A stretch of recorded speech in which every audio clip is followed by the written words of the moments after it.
Hi guys! So for today's video ay ipapakita ko sa inyo kung saan nyo ba makikita yung inyong mga conversion. So ito guys, medyo hindi na ako masyadong nagla-live kasi super dami ko talagang ginagawa sa bahay at talagang kapag pasukan talaga guys, wala talaga ako time mag-live. And isa pa, iniingatan ko rin na baka maban ako kasi nga yung signal dito is hindi ganun kalakas and bawal po tayo ng palaglag-lag sa pag naka-live tayo.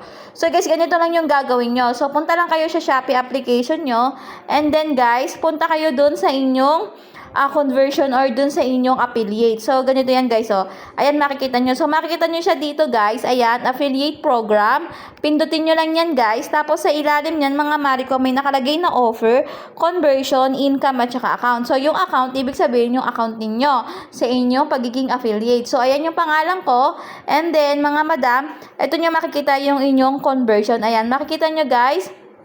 Ayan po, yung aking conversion. So, nakita nyo, ayan yung mga kinita ko mula hanggang October 27 pa lang yung pumapasok. Ayan, may umorder na isang Barbie dress, facial gel, tapos meron ding itong official stores ng social neto ayan, guys, ayan sinasabi ko sa inyo.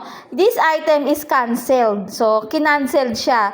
So, ayan yung sinasabi ko sa inyo na pumasok siya pero canceled. Ibig sabihin niya mga mare ay nag-canceled si customer. So, wala tayong komisyon na makukuha yan. Sayang, ang laki sana niyan kasi magkano rin yung flash fish na yan, di ba? Nakakahinayang pero ganun talaga. Tapos, ayan, meron tayong terno panjama. Ayan, may facial gel dyan. Ayan guys, napakaganda ng facial gel na yan. Tapos, ayan, ayun lang. Tapos, itong mga completed na to, ibig sabihin pumasok na to sa aking income. So, completed, ibig sabihin na sweldo ko na. Ayan, may mga pending pa rin ako na hindi ko pa nasasahod pero more of completed na ako. So, ayan guys. And then, mga madam, kapag naman ganyan, nakikita nyo, yan ay all, lahat ng aking mula October 27. Ito naman yung mga unpaid ko or hindi pa bayad. So, wala akong unpaid. May pending. So, ayan yung mga pending guys, yung pinakita ko rin sa inyo, mula October 20 hanggang October 27 pa lang yan, no?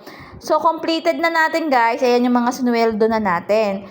So, ayan yung mga canceled guys. Ayan yung sinasabi ko sa inyo na kinancelled, ha? Canceled ng ating mga buyer. So, hindi tayo mabibigyan yan ng komisyon. Kasi canceled, sayang may TV pa ako, So, ganun talaga. So, pag may nakita kayong cancel, meron pa akong sayang, no?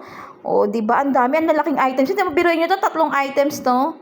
Sayang, pero ganun talaga. So, sa income ninyo, ayan meron akong kinita na 200, 225, 273, ayan. Yan yung mga nakapending ko pa. Ayan guys simula August, hindi na ako nagla-live. Kasi guys, nung last akong nag-live, nung August, nagkaroon ako ng violation.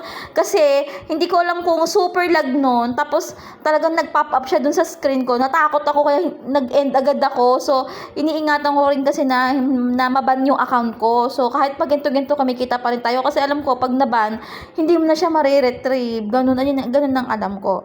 So, ayan guys. Ayun lang guys. Sana may natutunan kayo. And, salamat sa ipag-watch. And don't forget to like, to share, and to subscribe. So, gumagawa pa rin ako ng video doon sa payment settings natin mga mare ha. Kasi, ina-apply ko ng affiliate yung aking kapatid. So, i-video ko yon para makita nyo kung paano mag-fill up ng payment settings. So, ayun lang guys. And thank you for watching. Bye!